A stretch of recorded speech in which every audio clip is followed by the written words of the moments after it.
जिंदगी बहुत अनिश्चित है, कब क्या होगा किसी को नहीं पता, लेकिन सब कुछ ठीक होगा इसी उम्मीद पर दुनिया कायम है और हमारी जिंदगी भी। सही सोच के साथ सही राह पर चलते रहो तो सब कुछ ठीक होगा। ये भरोसा हमें जिंदगी जीने की हिम्मत और ताकत देता है।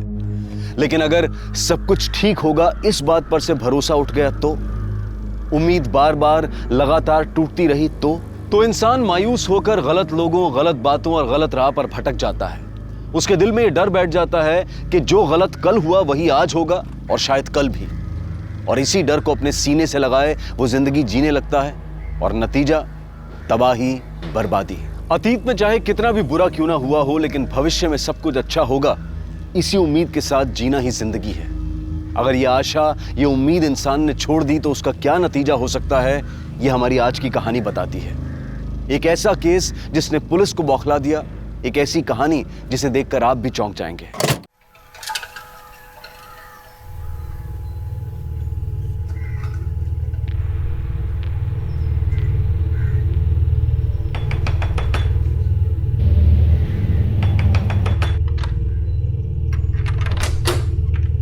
क्या है?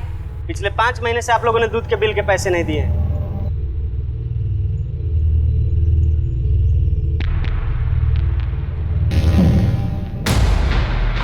अरे दरवाजा खोलो। अजय, अजय, माँ जी कहाँ? अरे ये कोई तरीका थोड़ी, हटिए। अरे माँ जी को बुलाइए, पैसा दीजिए। माँ को बुलाइए। आपका पैसा मिल जाएगा, आप बाहर चलिए। अरे 5 महीना हो गया, अभी तक पैसा नहीं मिला। पैसा चाहिए, पैसा चाहिए, पैसा चाहिए। अरे एक मिनट, अरे बबीता, अरे माँ, पैसा दो मेरा।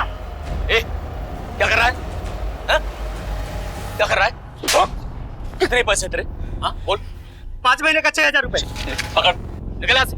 उठा पैसे। कल से मैं इधर दूध देने नहीं आऊंगा। चल भाग। छोड़ूंगा नहीं मैं किसी को। हे भगवान। बिल देने में क्या दिक्कत है तुम्हें? इतने से पैसे के लिए ये सब मतलब? मैंने क्या किया? हाथ देख, शुक्रवार का दिन है और शुक्रवार के दिन लक्ष्मी घर से बाहर नहीं जानी चाहिए। और ये हमेशा शुक्रवार को क्यों आता है?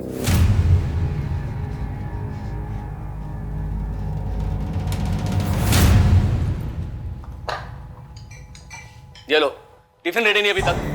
पता नहीं घर में करते क्या है लोग। मैं भी काम ही कर रही हूँ, तुम्हारी तरह यहाँ घूमती नहीं रहती। काम है मेरा वो। टिफिन दे रही हो या जाऊं? नौकरानी नहीं हूँ तुम्हारी, तमीज से बात करो।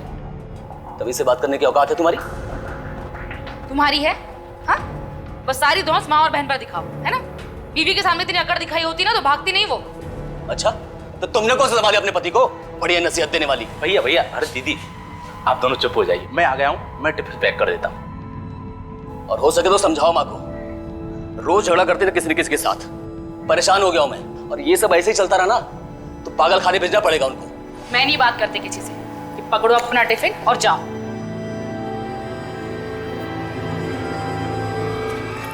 भगवान, कुछ गड़बड़ ना हो जाए बस।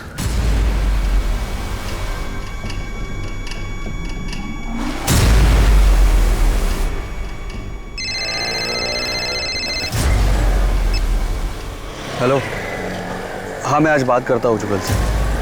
हाँ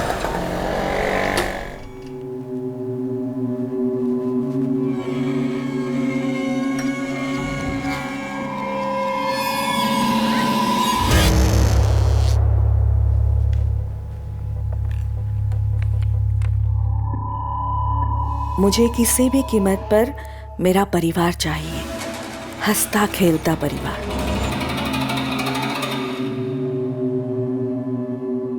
माँ, ये क्या लिखती रहती हो आप? गरम है दूध? हाँ। जा।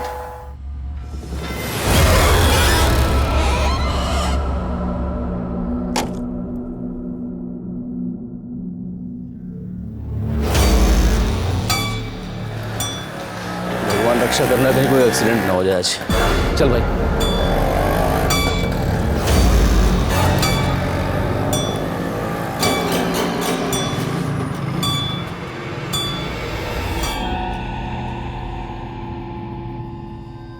बबीता, ए बबीता, हाँ माँ। 8 बज गए, दरवाजा बंद कर ले।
बॉडी की पोजीशन अजीब है।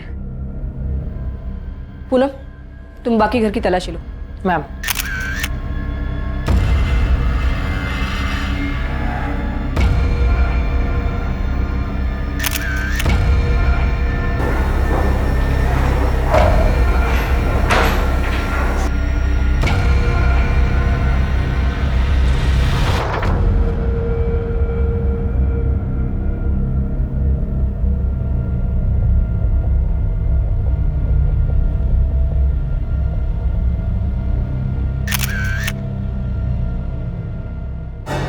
बॉडी के हाथ पे खरोचों के निशान है और सर के पीछे चोट भी है। मैम, दरवाजे पे काफी कुंडियां है, लेकिन खिड़की खुली है। इसका मतलब है कोई भी आ जा सकता। इस कमरे की खिड़की खुली हुई क्यों थी? जुगल भैया अक्सर देर से आते हैं तो उनके लिए खिड़की खुली रखनी पड़ती थी। माँ की वजह से शाम 8 बजे घर के सारे दरवाजे बंद हो जाते हैं। इस उम्र में उन्हें डर लगता है कि कहीं कोई आकर उन्हें कुछ करना दे। किस किस को पता था कि जुगल रात को खिड़की से आना जाना करता है? मैं और माँ के सिवाय राजेंद्र को पता था। राजेंद्र हमारे घर के और बाहर के सारे काम करता है और सुबह सबसे पहले उसने ही जुगल भैया को देखा था।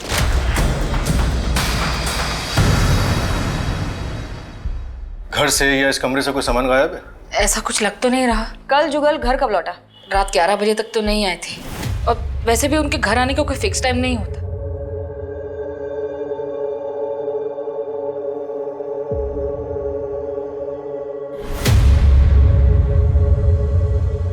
नहीं, आप किसी भी चीज को हाथ मत लगाइए। आशुतोष, बॉडी को पोस्टमार्टम के लिए भेज दो और ये खाने और शराब के सैंपल्स को फॉरेंसिक लैब में। और जुगल के पॉकेट में जो मोबाइल मिला है उसके सारे कॉल रिकॉर्ड्स निकालो।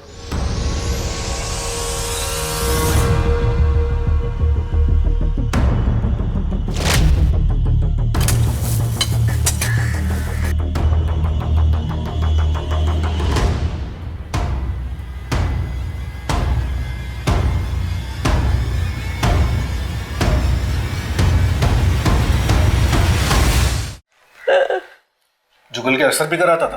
अक्सर, और कभी कभी तो बहुत ज्यादा। किसी से झगड़ा या दुश्मनी थी यहाँ आसपास पड़ोस में या जहाँ काम करता था वहाँ? नहीं। ठीक है, अब हम चलते हैं। कुछ पता चलता है तो हम आपको बताते हैं।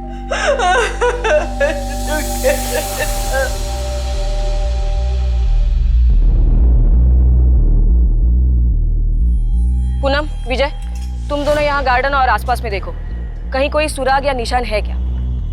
बॉडी घसीटने का कोई निशान मिल रहा है क्या, वो भी देखो। Yes ma'am. आशुतोष, पहले हमें ये पता करना है कि जुगल के घर आने से पहले उसके साथ क्या क्या हुआ। मतलब वो कहाँ से आ रहा था, क्या बताया उसकी बहन ने, कहाँ काम करता था वो? रीजन टेलीकॉम में काम करता था। हम वही चलते हैं।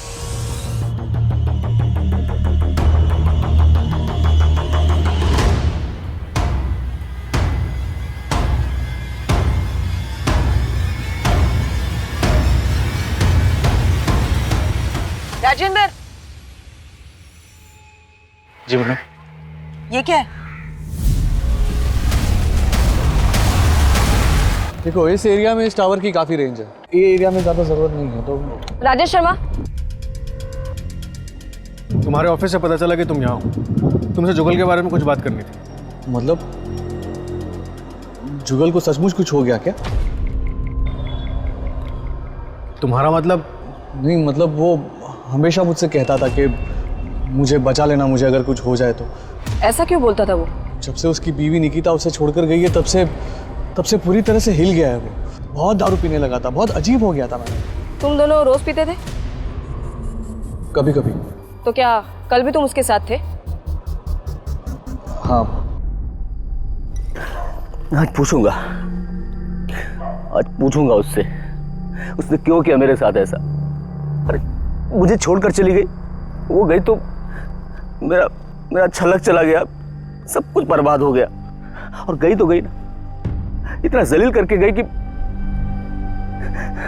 उसने ठीक नहीं किया। राजेश तू मुझे लेकर चल उसके पास, मैं पूछूंगा उससे उसने क्यों किया ऐसा। चल अभी तू मेरे जुगल वो चली गई है मैडम। मैंने उसे कितने बार समझाया कि छोड़ दे, वो चली गई है, बंद कर दे दारू पीना, लेकिन वो मेरी बात मानता ही नहीं था। तो क्या वो कल भी निकिता से मिलने गया था? पता नहीं सर, मैंने तो रात को 11:30 बजे उसे रोज की तरह पास वाले चौराहे पे छोड़ दिया था।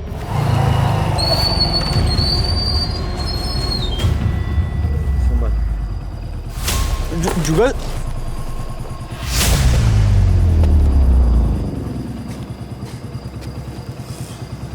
टेंशन मत ले, मैं चला जाऊंगा।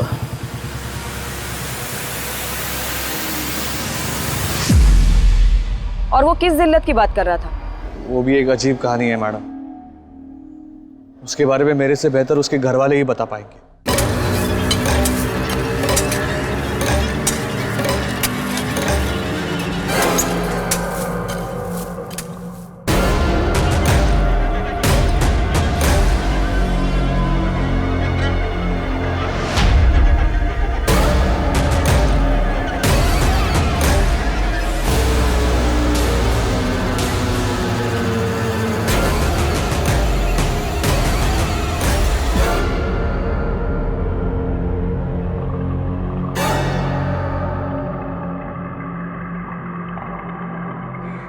तुमने दफनाया इस कुत्ते को?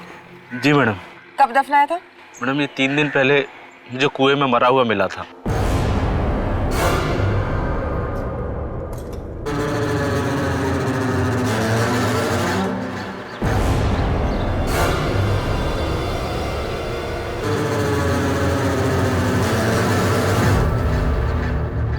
चलो दिखाओ ये कुआं कहाँ है।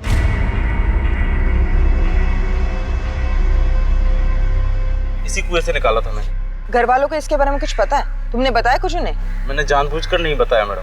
क्यों? क्योंकि जुगल भैया कुत्तों को लेकर बहुत परेशान होते थे। अगर ये बात उनको पता चलती तो वो गोपाल अय्यर से बहुत झगड़ा करते। गोपाल अय्यर? ये कौन है? हमारे पास ही रहते हैं मैडम। उनको कुत्तों से बड़ा प्यार है, वो कुत्तों को कहीं भी खाना खिलाने लग जाते हैं, यहाँ तक कि हमारे घर के बाहर भी। अय्यर साहब कितनी बार बोला है आपसे यहाँ पर कुत्तों को खाना मत खिलाया करो, आपको बात समझ में नहीं आ रही है? अरे परेशान करके रखा हुआ है। अय्यर साहब आपसे बात कर रहा हूँ, मेरी बात सुन रहे हैं आप? क्या सुनेगा तुम्हारा बात? हा? रोज का एक ही बात, क्या प्रॉब्लम क्या है तुम्हारा? मेरा प्रॉब्लम ये है अय्यर साहब कि मैं बोलता हूँ रोज आपको कि कुत्तों को खाना मत खिलाया करो, बात समझ में नहीं आती आपको? ये कुत्ता तुमको क्या करता, कभी काटा है क्या? अरे काटन को अरे क्या हुआ? जवान नहीं, तुम्हारा टाइम होगा, तुम जाओ। मैं अरे काट लिया ना तो ठीक नहीं होगा, बता रहे हम आपको। धमकी देने का जरूरत नहीं है। धमकी दे रहा हूं काट मैं। डालेगा साला तुम कहीं पे। अरे ऐसे कैसे काट डालेगा? इस झगड़े के बारे में और किसी को कुछ पता था? सभी को तो पता था मैडम।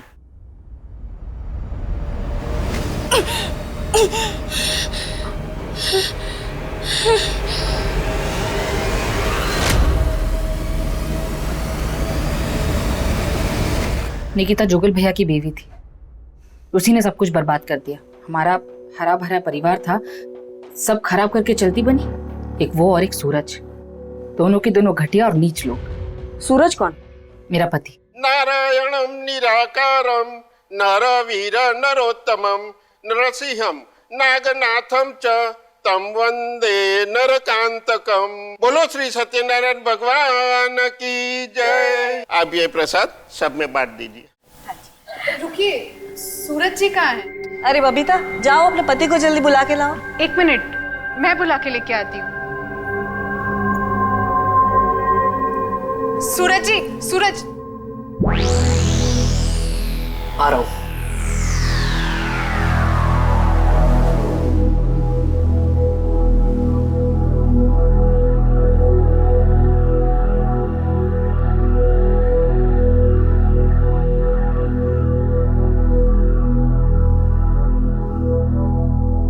अरे भाई जल्दी आ जाओ, सब वेट कर रहे हैं। आ रहे हैं। बबीता, टॉवल देना। बबीता।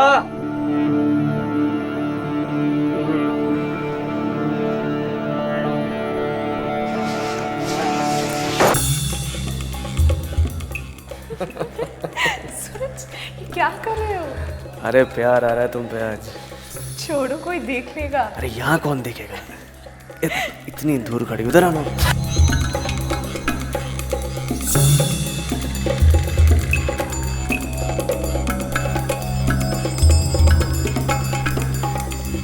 लेकिन जब माँ ने उन दोनों से पूछा तो दोनों ने साफ इनकार कर दिया। क्या बंद कर दे? किस बारे में बात कर रही हैं आप? मेरी तो कुछ समझ में नहीं आ रहा है। झूठ, तुम दोनों झूठ बोल रहे हो। मैंने खुद देखा और सुना तुम दोनों को बात करते हुए। बबीता, मैं बात कर रही हूँ ना। आप भी क्यों बात कर रही हैं? हमारी इज्जत का तो ख्याल करिए।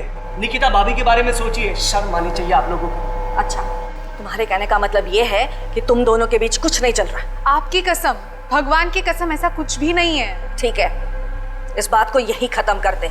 परिवार की शांति बिगड़नी नहीं चाहिए, याद रखना। लेकिन फिर उसी दिन दोनों खुलेआम बिना शर्म के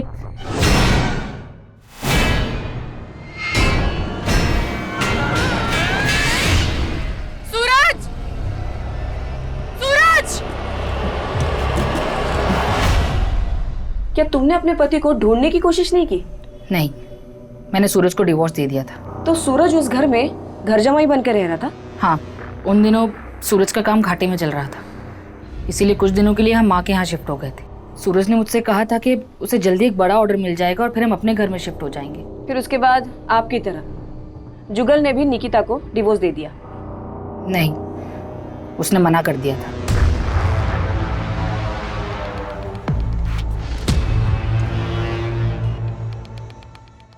अजीब बात है, तेरवा देवी का जमाई सूरज उन्हीं की बहू निकिता के साथ भाग गया। शायद इसी सदमे ने तेरवा देवी और उनके परिवार को। जुगल की पॉकेट से जो फोन मिला उसकी कॉल रिकॉर्ड्स आ गए। उसके हिसाब से निकिता और जुगल के बीच काफी कॉल्स हुए। कल रात को भी निकिता ने उससे बात की थी और ये जुगल की आखिरी कॉल थी। कितने बजे? करीब 11:30 बजे। मैडम, जुगल के दोस्त राकेश ने भी ये बताया था कि तकरीबन इसी टाइम के आसपास उसने जुगल को चौराहे पे ड्रॉप किया था। हो सकता है कल रात जुगल अपनी बीवी निकिता से मिलने गया हो और उसे मौत का सामना करना पड़ा हो, क्योंकि ये बात हम जानते हैं कि जुगल ने डिवोर्स देने से मना कर दिया था, इसलिए सूरज और निकिता ने मिलके जुगल को मार दिया हो। पूनम, जुगल मिश्रा के घर के कंपाउंड में उसकी बॉडी घसीटने के निशान मिले? नहीं मैम, लेकिन एक अजीब बात सामने आई है। उनके घर के नौकर राजेंद्र को एक कुत्ते की लाश मिली जो उसने दफनाई। घर वालों में से किसी को नहीं बताया और उसका कहना है कि उसके घर के पास रहने वाले गोपाल अय्यर का जुगल से झगड़ा ना हो, इसलिए उसने ये बात किसी को नहीं बताई। यहाँ इस केस में सब अजीब है।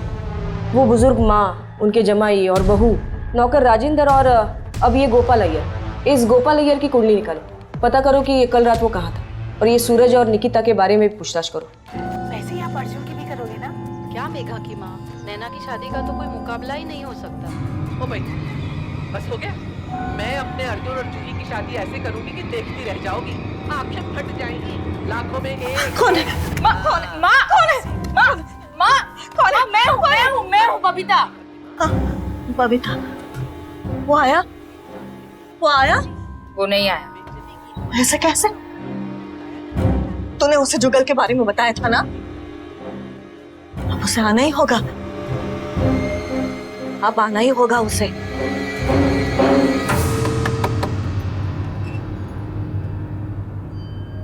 परसों रात को आपने जुगल को फोन क्यों किया था?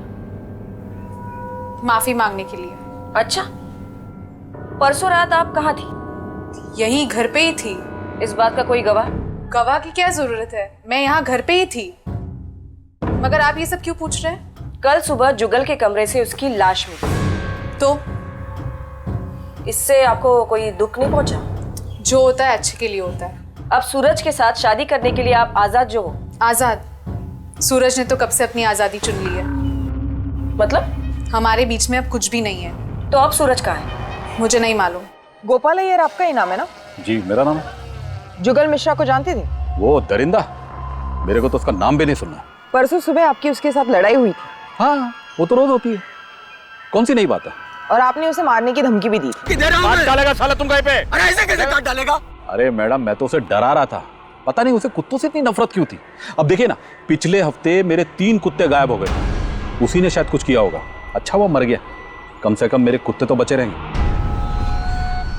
परसों शाम को और रात को आप कहाँ थे? जी मैं घर पे था, पूरी रात घर पे था। आपको चाहिए तो मेरी बीवी से पूछ सकते, लेकिन आप लोग ये सब मुझसे क्यों पूछ रहे हैं? आपको क्या लगता है मैंने कुछ किया?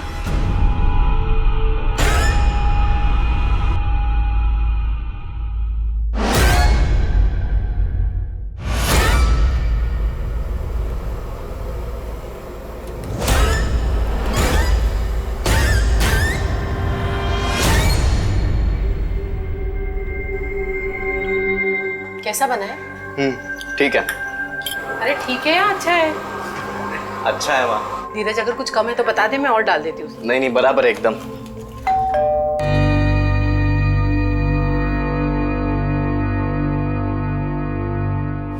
धीरज बेटा, कितना बड़ा हो गया है तू। 5 साल हो गए तुझे देखे। अरे अपनी दादी और बुआ को अंदर नहीं बुलाएगा? आ जाइए। बबीता टिफिन ला। धीरज बेटा आजा, इधर आजा, खाए। कौन है धीरज? धीरज, आप दोनों से मैंने साफ साफ कहा है कि आपसे हमारा कोई लेना देना नहीं है। सुनाई नहीं दे रहा आपको? इज्जत से निकल जाइए वरना धक्के मार के निकलवाऊंगी। अरे ले धीरज बेटा, ले बेटा, ले बेटा।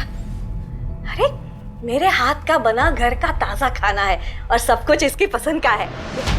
धीरज, इनके हाथ का बना कुछ मत खाना। क्या नहीं खाने थे उसे, कुछ नहीं होगा उसे। हाँ? फिर भी वो नहीं खाएगा। बबीता खाइए, खा खा, ताकि उसको पता चले कि इसमें मैंने जहर नहीं डाला है। देख देखा? और सुन, धीरज मेरा पोता है, वो मेरे घर में रहना चाहिए, मेरे साथ। धीरज उस घर में कभी नहीं जाएगा। उस घर में एक भी मर्द जिंदा नहीं रहता है।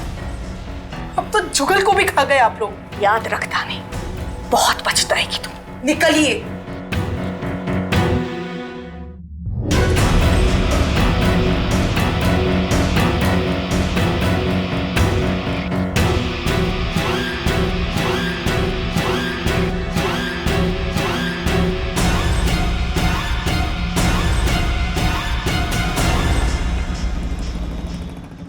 अरे साहब, लेकिन क्या कहाँ लेकर जा रहे हैं आप मुझे?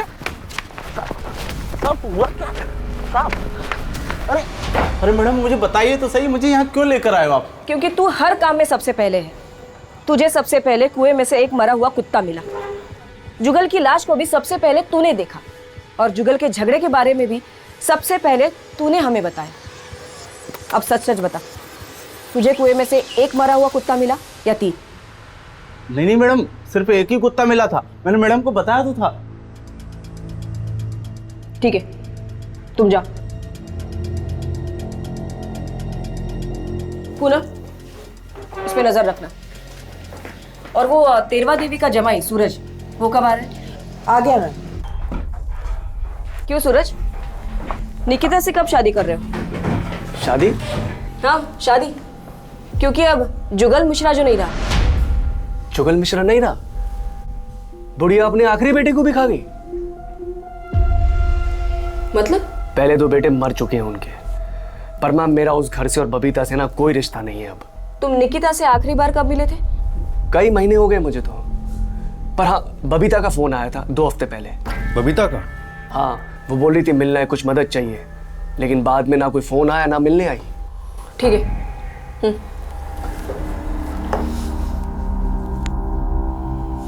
बबीता ने इसे फोन क्यों किया होगा?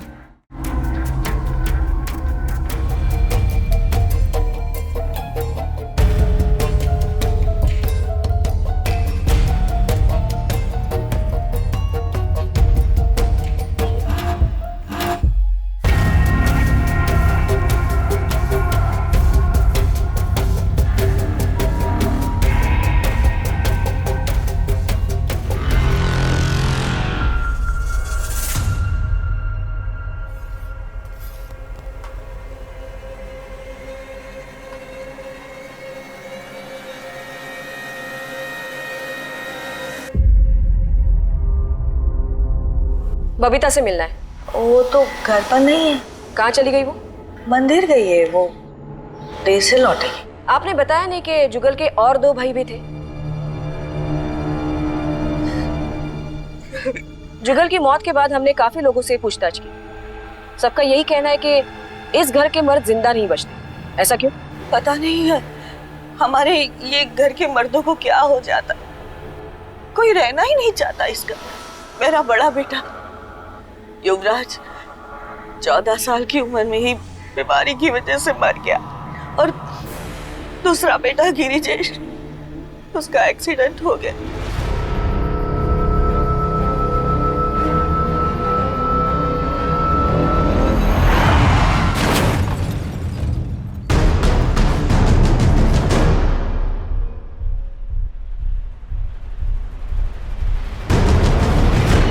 उसके बाद गिरिजेश की बीवी धानी मेरे पोते को लेकर घर छोड़कर चली गई। ये कब की बात है? 8 साल पहले की बात है। बबीता जैसे घर आए उन्हें कहिएगा कि हमें कांटेक्ट करें। और आपका नौकर राजेंद्र कहीं नहीं दिख रहा। गया होगा इधर उधर कहीं, मुझे नहीं पता।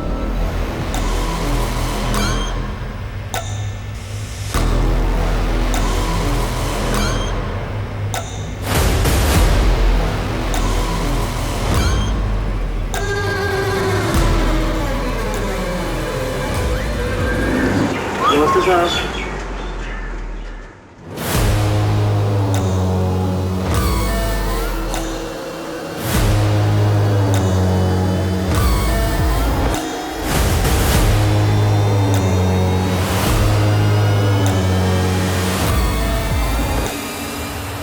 आशुतोष, तेरवा देवी के पोते धीरज के बारे में पता करो। तेरवा देवी चाहती थी कि उनका पोता धीरज वापस घर लौटे। शायद इसी बात में जुगल की मौत का राज छिपा हो। और मैडम, ये गिरिजेश की मौत क्या वाकई में एक एक्सीडेंट थी या फिर इसमें भी कुछ और था? आशुतोष, ये 8 साल पहले की बात है। मान लिया जाए कि गिरिजेश की मौत एक एक्सीडेंट से हुई हो और इसी बात का तेरवा देवी को सदमा पहुंचा हो और वो वहमी बन गई हो। मैं खुद एक माँ हूँ और बच्चे खोने का गम मैं समझ सकती हूँ, लेकिन ऐसा भी हो सकता है कि तेरवा देवी के वहम के हिसाब से वो चाहती हो कि उनका तीसरा बेटा भी मर जाए लेकिन पोता बचे, और इसकी वजह से उनकी घर की खुशहाली वापस लौटे। और साथ ही हम तेरवा देवी की बेटी बबीता, दामाद सूरज, बहू निकिता, पड़ोसी गोपाल अय्यर और नौकर राजेंद्र को नजरअंदाज नहीं कर सकते। 35 वर्षीय जुगल तेरवा देवी का बचा हुआ इकलौता बेटा, लेकिन अब वो भी मर चुका था।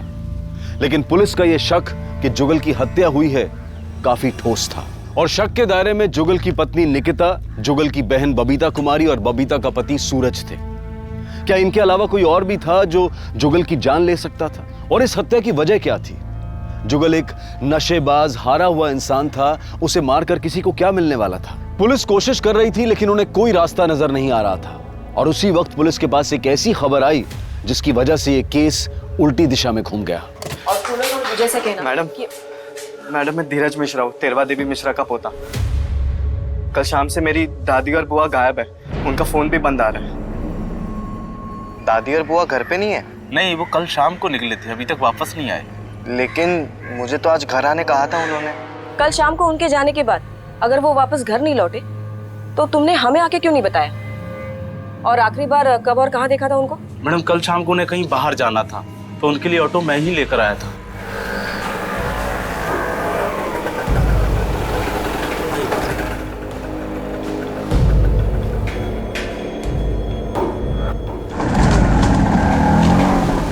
उनके पास कुछ सामान वगैरह था? एक छोटी सी थैली थी मैडम, बस। ठीक है, उनके बारे में अगर कुछ पता चलता है तो हम तुम्हें बताते हैं। जी मैडम। आशुतोष, ये बड़ी हैरानी की बात है। बबीता और तेरवा देवी का गायब होना और जुगल की मौत का कुछ ना कुछ तो कनेक्शन है। शायद इन दोनों ने मिलकर कुछ किया हो, लेकिन दो औरतें एक साथ ऐसे अचानक गायब कहाँ हो सकती है? और वो ज्यादा घर से बाहर निकलती भी नहीं थी। खैर, इन दोनों की फोटोज शहर के सारे पुलिस स्टेशन में सर्कुलेट कर दो।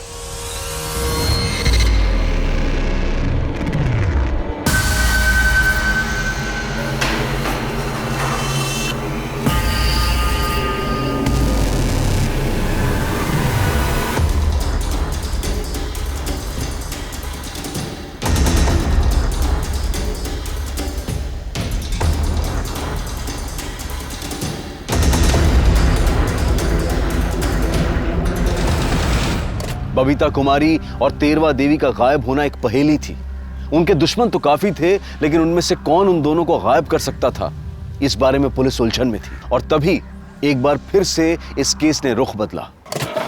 मैडम, जुगल मिश्रा की पोस्टमार्टम रिपोर्ट। इस रिपोर्ट के मुताबिक जुगल की मौत अल्कोहल ओवरडोज की वजह से हुई थी। ज़्यादा शराब पीने की वजह से उसे वॉमिट सेंसेशन हुआ, जो उसके विंड पाइप में अटक गया और वो सांस नहीं ले पाया।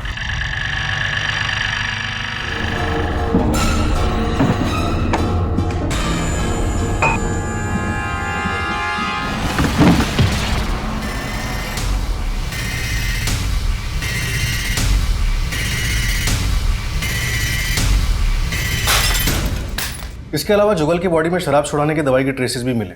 डॉक्टर ने रिपोर्ट में death by natural cause he लिखा है। और फॉरेंसिक रिपोर्ट के मुताबिक शराब छुड़ाने की दवाई की ट्रेसेस उस खाने की प्लेट में भी मिले हैं जो हमें जुगल के रूम से मिली थी।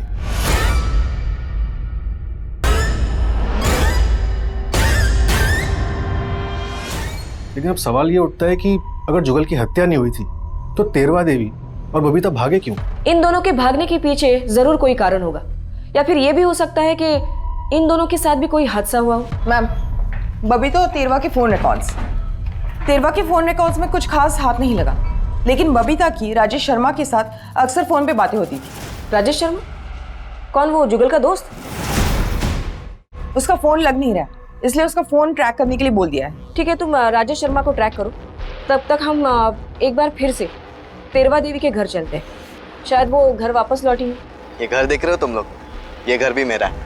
कुछ टाइम में मेरे ही नाम पे हो जाएगा। अरे पैसे बहुत है, टेंशन नहीं है कुछ भी। अपना जो भी हिसाब है ना वो ले दे के खत्म कर देंगे। उसके बाद भाई भाई बैठेंगे, पार्टी करेंगे आराम से। क्या बोलते हो?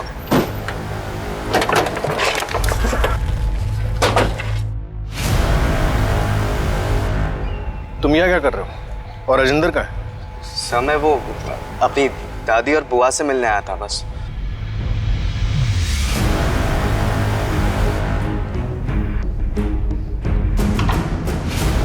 ये राजेश शर्मा का ही घर है ना? हाँ। राजेश का है? पता नहीं मैडम, उसे हमने कहीं बाहर जाते हुए देखा वहाँ।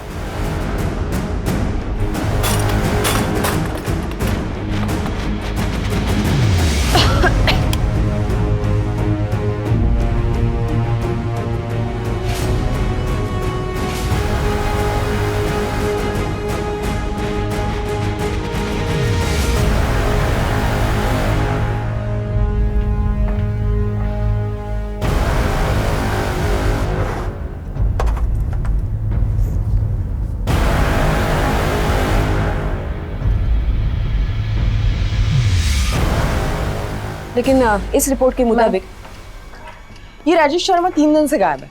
कुछ अता पता नहीं है, उसका फोन भी ट्रेस नहीं हो पा रहा। लेकिन हमारी खबरियों से ये पता चला कि बबीता और वो अक्सर छुप छुप कर मिला करते थे। ये केस उलझता ही जा रहा है। कहीं ये राजेश तेरवा देवी और बबीता के साथ मिलकर कुछ साजिश तो नहीं कर रहा? मैडम, ये भी तो हो सकता है कि बबीता और राजेश के रिश्ते को जुगल और तेरवा देवी का विरोध था, इसलिए जुगल की मौत के बाद उन्होंने तेरवा देवी को अपने रास्ते से हटा दिया। फिर ये बबीता क्यों गायब है? और वो उनका नौकर राजेंद्र, वो कहाँ चला गया?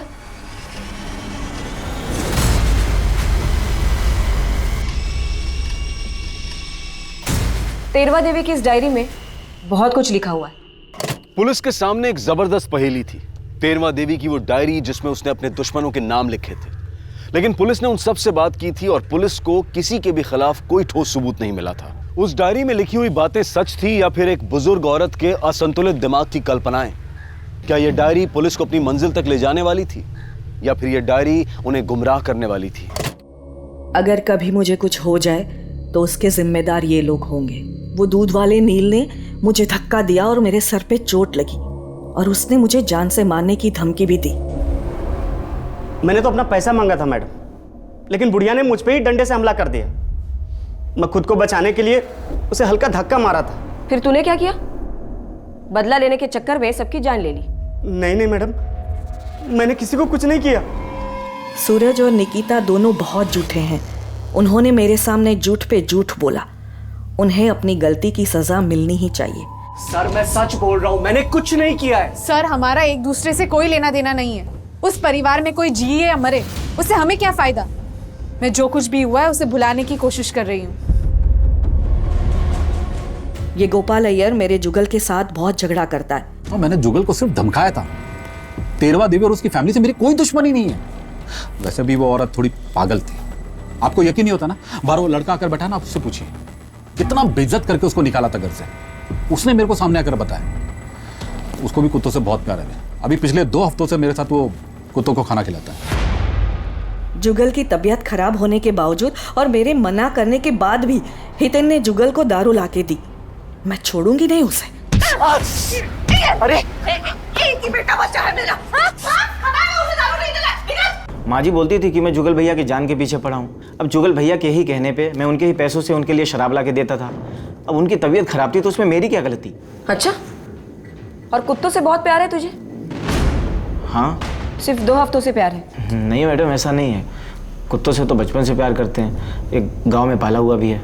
ठीक है, जब तक हम नहीं कहते शहर से बाहर जाना मत। आशुतोष, हमें इस पे भी नजर रखनी होगी। धीरज के आने के बाद ही हमारे घर में सुख और शांति लौटेगी, मगर ध्यानी चाहती है हम सब मर जाए।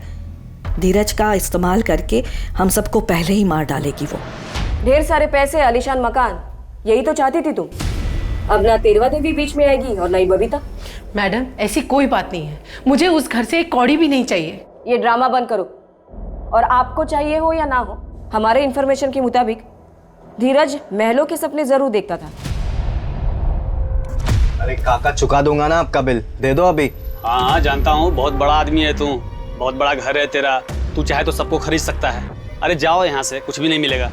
मैडम अगर हमें पैसे और आलीशान मकान ही चाहिए होता तो मेरे पति के मरने के बाद मैं वो घर छोड़कर नहीं आती। वो घर शापित है, वहां एक भी मर्द जिंदा नहीं रहता। और अगर मेरा बेटा धीरज वहां रहता तो वो भी मर जाता। धीरज, मैंने तुझे मना किया था ना, बोला था ना इन लोगों से दूर रहना। आशुतोष, बबीता के बारे में भी लिखा है इस डायरी में। तेरवा देवी को बबीता के लक्षण ठीक नहीं लग रहे थे। देर से आती थी, जबान लड़ाती थी। मैम, शहर के बाहर वाले जंगल से खबर आई है।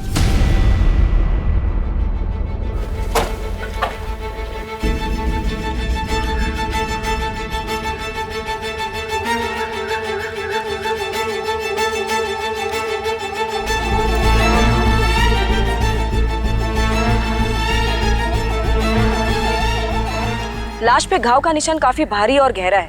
लगता है किसी ने बहुत बेरहमी से मारा है इसे। इस केस की शुरुआत जुगल की मौत से हुई थी। तब हमें लगा था कि हत्या है, पर ऐसा था नहीं। और अब जुगल की माँ तेरवा देवी गायब है और बहन बबीता की लाश मिली है। बबीता इनमें से अहम कड़ी थी, अब वो भी टूट चुकी है। तेरवा देवी गायब है और नौकर राजेंद्र, अभी तक उसकी कोई खबर नहीं। मैडम, उसकी डायरी से हमें उसकी दुनिया के बारे में पता चला था। उसकी डायरी में मौजूद लोग उसकी दुनिया में बसते थे और उसी दुनिया में से किसी ने शायद ये कांड किया। लेकिन अब सवाल ये है कि तेरवा देवी की दुनिया में बसने वाला वो कौन व्यक्ति है जिसने सब कुछ किया।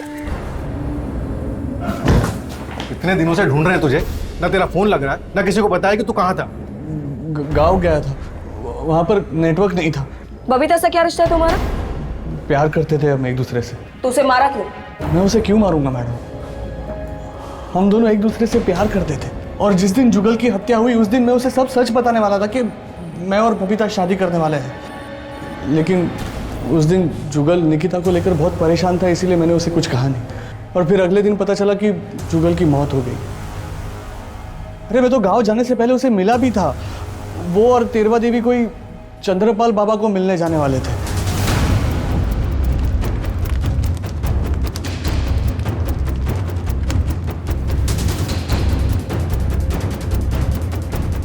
चंद्रपाल? ये बबीता और ये तेरवा देवी, क्या ये दो औरतें तुमसे मिलने आई थी?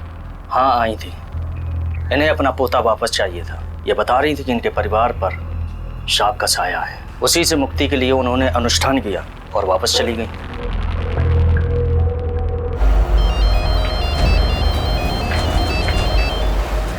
हेलो,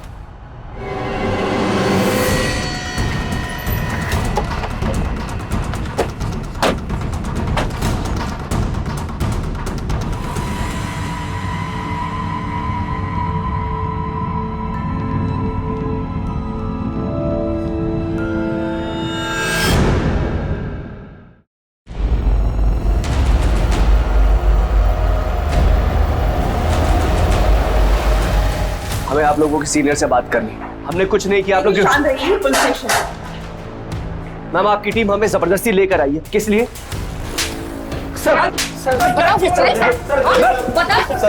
अच्छा बताता हूँ। मैं भी हरिओम चंद्रपाल बाबा का भक्त था। उस दिन मैंने बबीता और तेरवा देवी को उनके आश्रम में देखा था। वहाँ से मुझे पता चला कि वो दोनों वहाँ पे वापस आने वाले थे। तब मैंने हितेन को याद किया। हितेन को पहले ही तेरवा देवी से नफरत थी। ये रिक्शा चलाता है। माँ जी नमस्ते। पहचाना? इसने घर छोड़ने के बहाने उन दोनों को अपने रिक्शा में बैठाया। कहाँ जा रहे हैं हम? अरे हितेन, ये कहाँ ले जा रहा है? ये हमारे घर का रास्ता नहीं है, कहाँ से लेकर जा रहा है तू? ये अजीब सी जगह है। कहाँ लेकर आया तू? कितने बार बोला तेरे को? क्या क्या कर रहा है? कहाँ लेकर जा रहा है? पकड़ सूरज, चल सूरज तू ये क्या कर?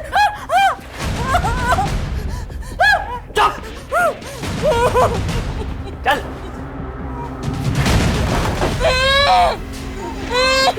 लेकिन ये सब करके तुम दोनों को क्या हासिल होने वाला था? क्या तुम तेरवा देवी से कुछ साइन करवाना चाहते थे? मैम हमें तो बाद में मिलता, पहले तो उसे हासिल होने वाला था। किसे?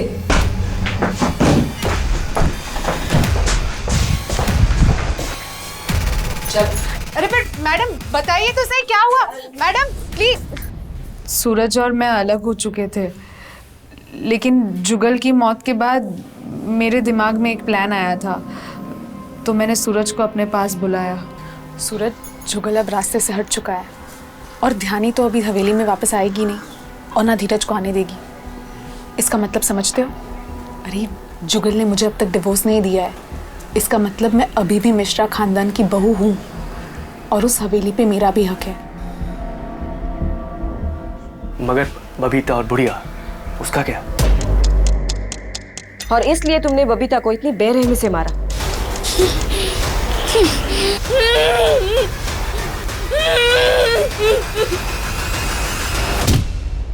खा खा। कुत्ते की तरह मारेगी मुझे? नौकरी से निकालेगी मुझे? खा खा खा खाओ खाओ खाओ खाओ।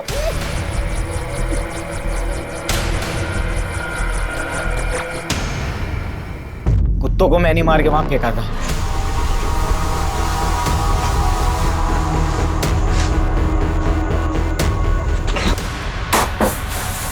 सोचा था बुढ़िया को डराता रहूंगा। निकिता मैडम के ही कहने पे जुगल भैया को मैं रोज ज्यादा दारू लाके देता था। मैंने पता किया था कि राजेंद्र गांव गया है, तो बुढ़िया की लाश को कुएं में फेंकने गया था।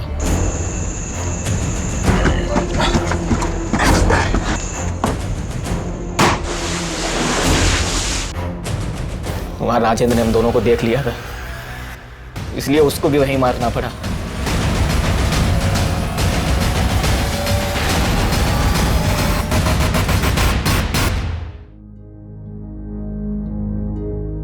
तेरवा देवी एक बुजुर्ग औरत थी जो अपने परिवार को जोड़कर रखना चाहती थी। वो चाहती थी कि उसका परिवार एक ही छत के नीचे सुख और शांति के साथ रहे, लेकिन वो हो ना सका और नतीजा उसका भरोसा, उसकी उम्मीद टूट गई।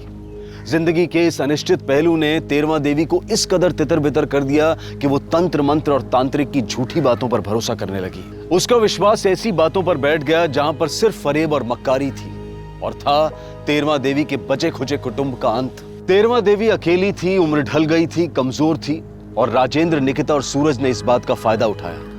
कठिन समय में 13वां देवी कमजोर पड़ गई और अपनी जिंदगी से हाथ धो बैठी। कठिन समय हर किसी की जिंदगी में आता है और इसी कठिन समय में सबसे ज्यादा शक्ति की जरूरत होती है।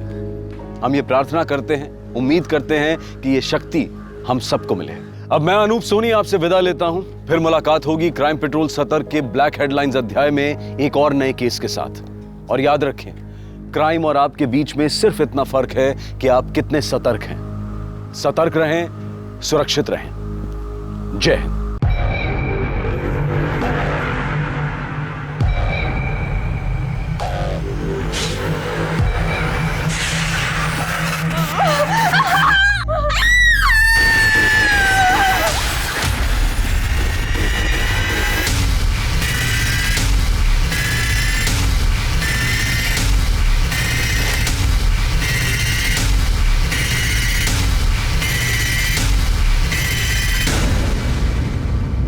नमस्कार, आदाब। मैं अनूप सोनी क्राइम पेट्रोल सतर्क के ब्लैक हेडलाइंस अध्याय के आज के एपिसोड में आप सबका स्वागत करता हूं। आज इस ब्लैक हेडलाइंस की कड़ी में हम आपको एक ऐसा केस दिखाने जा रहे हैं जिस तरह के जुर्म की और जुर्म के मकसद की कोई कल्पना भी नहीं कर सकता।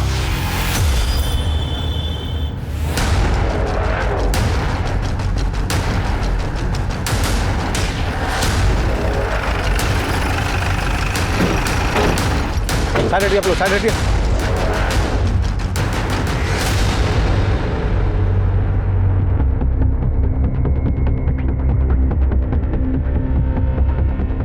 मिश्रा सर, आसपास देखो, इस औरत की कोई आईडी प्रूफ या मर्डर वेपन मिलता है तो। Okay sir. Shukla sir,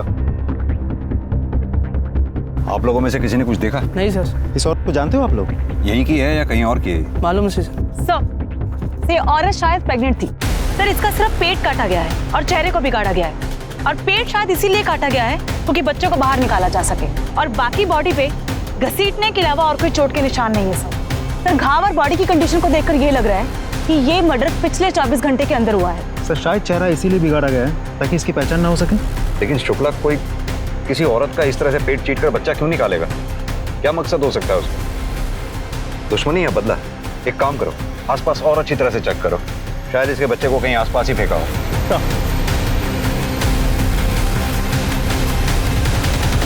postmortem report के मुताबिक औरत की उम्र 25 से 26 साल है। ज्यादा खून बहने की वजह से कल रात को यानी कि 2 फरवरी की रात 8 से 9 बजे के बीच उसकी मौत हुई है। सर, यूट्रस के साइज के हिसाब से करीब 7 से 8 महीने का भ्रूण था। मतलब कि बच्चे को जन्म से पहले उस औरत का पेट काटकर बाहर निकाला गया। पेट काट के बच्चा बाहर निकालने के लिए प्रॉपर सर्जिकल इक्विपमेंट्स का इस्तेमाल किया गया है, जैसे आमतौर पर डॉक्टर्स यूज करते हैं। सर, लेकिन पेट काटने के बाद औरत को वैसे ही छोड़ दिया गया, जिसकी वजह से एक्सेसिव ब्लड लॉस हुआ और उसकी मौत हो गई। शुक्ला, या तो ये किसी नौसीखे का काम लगता है या फिर इस केस के पीछे 2 कारण हो सकते हैं, इलीगल अबॉर्शन और इलीगल डिलीवरी। उस औरत के साथ कोई बलात्कार या सेक्सुअल असॉल्ट का भी मामला सामने आया है? नहीं सर। मतलब कि शायद उस औरत का बच्चा ही उसकी मौत का कारण बना। लेकिन क्यों? भारतीय संस्कृति में औरत को देवी मतलब भगवान के बराबर माना गया है, बल्कि उसके भी ऊपर, क्योंकि वो अपने भीतर एक जिंदगी को पालती है और फिर असहनीय पीड़ा को झेलते हुए उसे जन्म देती है। हमने बच्चों के हॉस्पिटल, स्कूल, मोहल्ले, गलियों और यहां तक कि उनके घर से अगवा होने के किस्से सुने हैं, लेकिन एक गर्भवती महिला के पेट को चीरकर उसके अजन्मे बच्चे को अगवा करने का घिनौना जुर्म सब पहली बार सुन रहे थे। कौन थी औरत जिसके साथ इतनी बर्बरता की गई थी और क्यों? इससे किसी की क्या दुश्मनी, क्या नफरत होगी कि इतनी बेरहमी से इसका कत्ल करके उसके अजन्मे बच्चे को अगवा कर ले? क्या दुश्मनी और नफरत ही इस दिल दहला देने वाले जुर्म का कारण थी या फिर वजह कुछ और ही थी?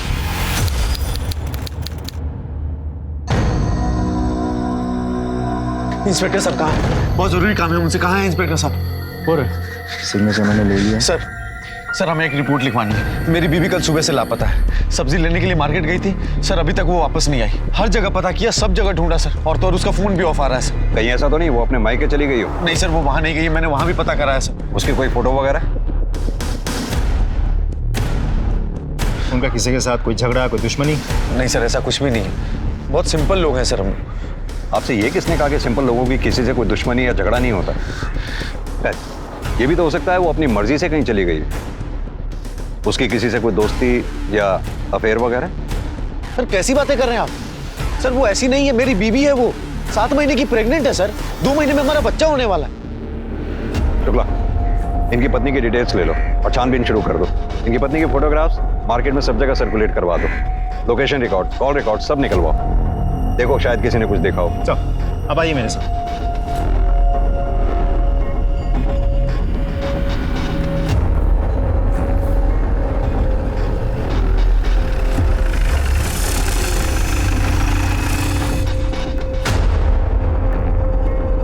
सर हेमा देवरानी है मेरी, 7 महीने की प्रेग्नेंट है। हम लोग बहुत ध्यान रखते हैं उसका।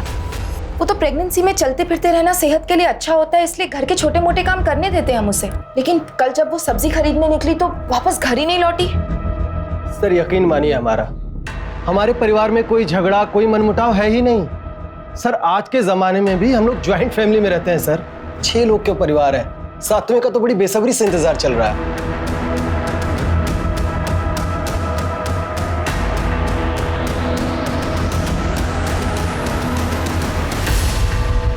सर हमने हेमा की फैमिली, आस पड़ोस के मार्केट, हर जगह पूछताछ की है, लेकिन कहीं से कोई सुराग नहीं मिला। मार्केट के किसी भी सीसीटीवी फुटेज में वो दिख नहीं रही। उसका फोन भी घर से बाहर स्विच ऑफ हुआ है। मैंने कॉल रिकॉर्ड्स खुद चेक किए हैं, ज्यादातर घर वालों के ही नंबर्स हैं। और फिरौती के पैसों के लिए भी अभी तक कोई फोन नहीं आया। पॉसिबल है कि एक किडनैपिंग का केस ही ना हो। अब सवाल ये उठता है कि हेमा गई तो गई कहाँ? क्या अपनी मर्जी से कहीं चली गई?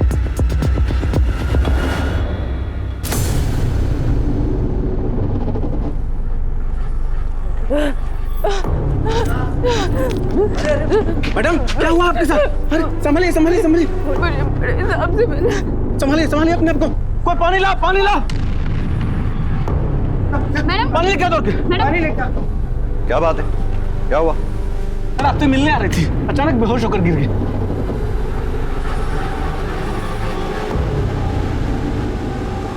हेमा? आइए। हेमा? हेमा क्या हो गया तुम्हें? अरे ये सब कहाँ चली गई थी तुम? मैंने उनको रोकने की बहुत कोशिश की, लेकिन नहीं रोक पाए। हेमा तुम क्या कह रही हो? मैं सब्जी लेने जा रही थी मार्केट में और मेरे सामने बहन आके रुकी। सब इतना जल्दी हो गया कि मैं कुछ समझ ही नहीं पाई, और जब समझ में आया तो उन्होंने मेरे आँख, मुंह और पैर बांध रखे थे। फिर पता नहीं वो मुझे वहां से कहाँ लेके गए और मुझे कमरे में बंद करके रख दिया। और फिर मुझे दर्द शुरू हो गया।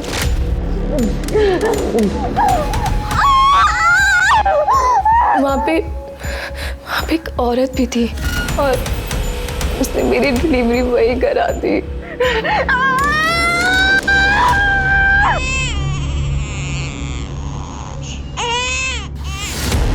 मेरे बच्चे को मेरे सामने से पता नहीं कहाँ लेकर चली गई। मैं बहुत चिल्लाई, मैं बहुत गिड़गिड़ाई, लेकिन किसी ने मेरी सुनी और उसी वैन से मुझे फेंक के चले गए।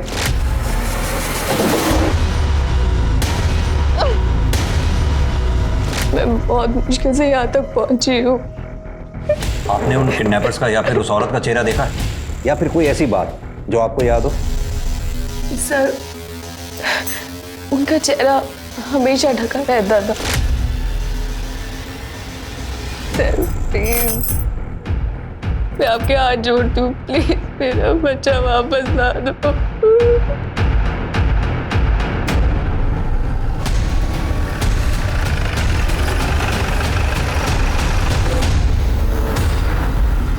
सर मुझे समझ में नहीं आ रहा कि आप हेमा का मेडिकल क्यों कराना चाहते हैं? वो ऑलरेडी इतनी परेशान है। ये जानने के लिए कि हेमा के साथ डिलीवरी के अलावा कोई मारपीट या जोर जबरदस्ती तो नहीं हुई है। लेकिन हेमा बिल्कुल ठीक है, उसके साथ कोई मारपीट, कोई जोर जबरदस्ती नहीं हुई है। और एक बात, उसने किसी बच्चे को जन्म नहीं दिया, दे भी नहीं सकती क्योंकि वो प्रेग्नेंट ही नहीं थी।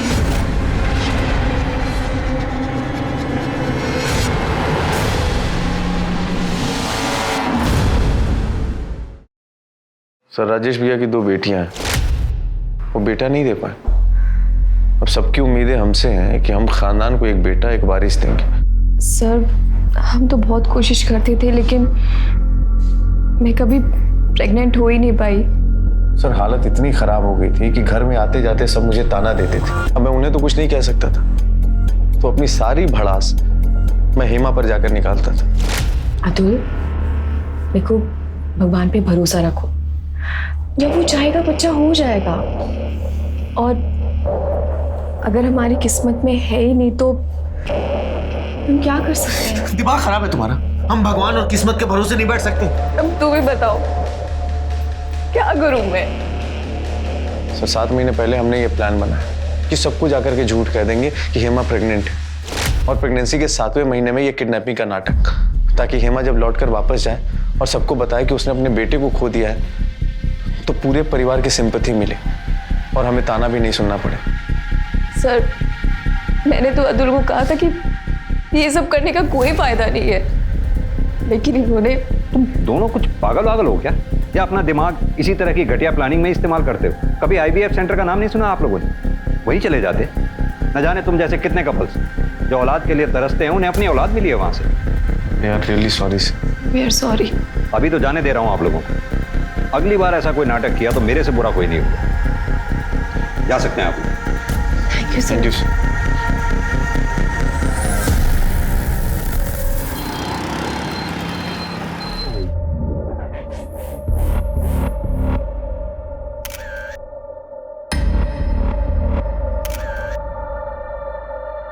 हेमा का चेहरा तो देखो कैसे चमक रहा है, पक्का बेटा ही होगा देखना।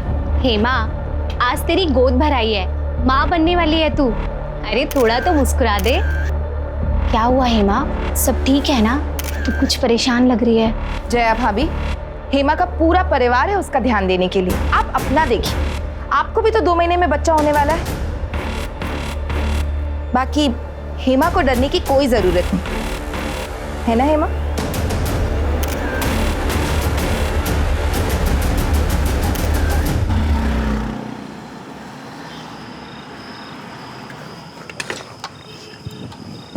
सर करें तो। Sir please help me sir. Sir मेरी पत्नी गायब हो गई है सर। सर प्लीज मेरी मदद कीजिए। तुम वही हो ना जिसने पिछली बार भी अपनी प्रेग्नेंट बीवी की किडनैपिंग का झूठा नाटक रचा था? तुम फिर आ गए यहाँ पर। ये पुलिस स्टेशन है, कोई पंचारी की दुकान नहीं है। सर मैं कसम खा के कह रहा, मैं इस बार झूठ नहीं बोल रहा। सर आपके कहने पे IVF सेंटर पे भी गए थे हम सर। सर हेमा प्रेग्नेंट हो गई थी सर। सर वो 7 महीने की प्रेग्नेंट है। पिछली बार की तरह प्रेग्नेंट? नहीं सर, इस बार सच में प्रेग्नेंट है हेमा सर। सर आज उसकी गोद भराई की रस्म थी सर। सर सर आपको यकीन नहीं हो रहा हो ना? आज की फंक्शन की फोटो देख लीजिए आप। सर मैं झूठ नहीं बोल रहा सर। सर ये सारी फोटोज आज की हैं सर, आज सुबह की। कब गायब हुई है? सर फंक्शन के बाद दोपहर में सब लोग सोने चले गए। शाम में जब सोकर उठे तो हेमा गायब थी सर। सर हमने हर तरफ ढूंढा, और तो सर उसका फोन भी स्विच ऑफ आ रहा है। सर प्लीज कुछ कीजिए सर। ठीक है, अपनी पत्नी की फोटोग्राफ और बाकी की सारी डिटेल्स इन्हें लिखवा दो। लेकिन अगर ये इस बार भी नाटक हुआ तो इस बार तुम्हें दोनों पति पत्नी को जेल में बैठ के नाटक खेलना पड़ेगा। नहीं सर, कोई नाटक नहीं, मैं बिल्कुल सच कह रहा हूँ सर। हमें सर। जी सर। 7 महीने की गर्भवती औरत कहां जा सकती थी और क्यों? क्या इस बार उसे सचमुच किसी ने अगवा कर लिया था, या फिर पिछली बार की तरह वो खुद अपनी मर्जी से कहीं चली गई थी? झूठी किडनैपिंग के बाद हेमा के साथ क्या हुआ? सर मोबाइल लोकेशन रिकॉर्ड के मुताबिक हेमा का फोन 1 फरवरी को शाम के 4 बजे शताब्दी नगर में स्विच ऑफ हुआ है। शताब्दी नगर? सर वहां करने क्या गई थी हेमा? पता नहीं सर, मैंने अतुल को भी पूछा था, उसे भी कोई आइडिया नहीं है क्या करने गई थी वो वहाँ। आइडिया नहीं है, बता नहीं रहा हूँ। खैर वो तो पता चल ही जाएगा। हेमा के कॉल रिकॉर्ड्स का क्या हुआ? हेमा के कॉल रिकॉर्ड्स के मुताबिक ज़्यादातर कॉल्स फैमिली मेम्बर्स को किए गए हैं, खास करके अतुल को। सिर्फ एक नंबर ऐसा है जिस पर लगातार हेमा की 1 महीने तक बात हुई थी, लेकिन हेमा के गायब होने के 1 महीने पहले बातचीत बिल्कुल बंद हो गई थी। पता करो ये नंबर किसका है। Yes sir. सर मेरी बेटी सर मेरी। आप बाहर चलिए आप ऐसे अंदर नहीं आ सकते। सर चलिए सर, मेरी बेटी को बचा। सानिका मैडम बोल लें, कहिए क्या बात? सर मेरी 1 दिन की बेटी गायब हो गई है सर, मेरी मदद कीजिए सर, उसे वापस ला दीजिए प्लीज सर, मेरी मदद कीजिए। सर कल सुबह सिटी नर्सिंग होम में सोनाली की डिलीवरी हुई थी और तकरीबन 11 बजे हमारी बेटी पैदा हुई थी। सर आज सुबह जब सोनाली वॉशरूम से आई तो हमारी बेटी गायब थी सर। हमने सारा हॉस्पिटल देख लिया लेकिन हमारी बच्ची कहीं नहीं मिली सर। सर मेरी बेटी को वापस ला दीजिए सर, उसे ढूंढ दीजिए सर। देखिए आप शांत हो जाइए, चिंता मत कीजिए, हम जल्द से जल्द आपकी बच्ची को ढूंढने की कोशिश करेंगे। आप कंप्लेंट लिखवा दीजिए बाहर। तिवारी मैडम, इनकी कंप्लेंट ले लो आप। सर, शताब्दी नगर में एक औरत की लाश मिली है सर।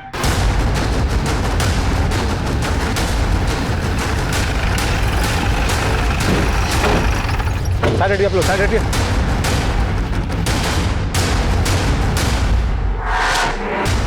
पोस्टमार्टम रिपोर्ट के मुताबिक औरत की उम्र 25 से 26 साल है। ज्यादा खून बहने की वजह से कल रात को यानी कि 2 फरवरी की रात 8 से 9 बजे के बीच उसकी मौत हुई है। सर यूट्रस के साइज के हिसाब से करीब 7 से 8 महीने का भ्रूण था। मतलब कि बच्चे को जन्म से पहले उस औरत का पेट काटकर बाहर निकाला गया।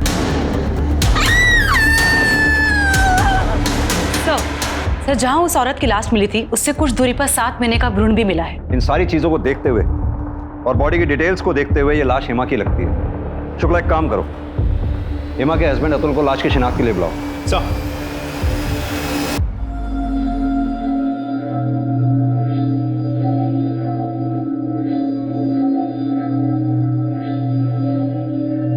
बॉडी के ऊपर से हमें एक कपड़े और गहने मिले।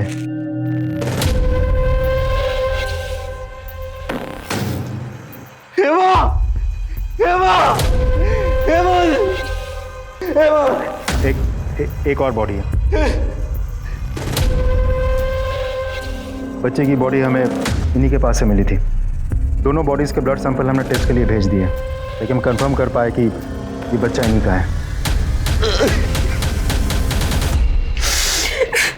देखिए, मैं जानता हूँ ये मौका नहीं है ऐसे सवाल करने का, फिर भी क्या कोई ऐसा है जिस पे आप लोगों को शक हो, जो ये कर सकता हो? सर हम आपको पहले ही बता चुके हैं, हम बहुत सिंपल लोग हैं सर, हमारा किसी से कोई झगड़ा कोई दुश्मनी नहीं है सर। तो शायद ही कोई ऐसा हो जो हेमा के मां बनने से दुखी होगा।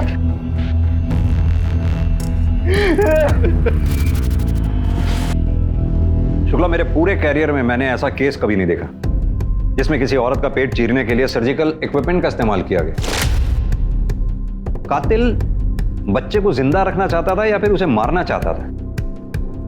इस हद तक वो हेमा से नफरत करता था कि उसका चेहरा तक बिगाड़ दिया। लेकिन क्यों? क्योंकि हेमा के घर वालों का कहना है ऐसा कोई भी नहीं जो हेमा और उसके बच्चे को नुकसान पहुंचाएगा। तो क्या कातिल इन तीनों घर वालों में से कोई एक है? अतुल,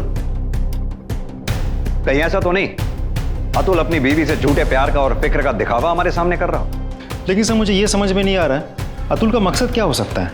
वो अपनी ही बीवी और बेटे का मर्डर क्यों करेगा? अब ये तो पता नहीं, लेकिन पता करना पड़ेगा। शुक्ला, तुम्हें इस केस में कुछ भी अजीब नजर नहीं आ रहा? सर अभी तक तो नहीं, लेकिन एक टीम लगातार पूछताछ कर रही है। आई एम श्योर बहुत जल्द कोई ना कोई क्लू हाथ लग जाएगा।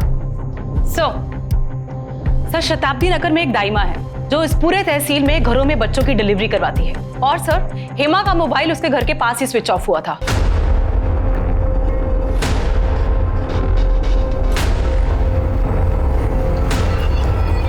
आप इसे जानती हैं? जी, इसे कैसे भूल सकते हैं? अभी 2 दिन पहले तो आई थी हमारे पास।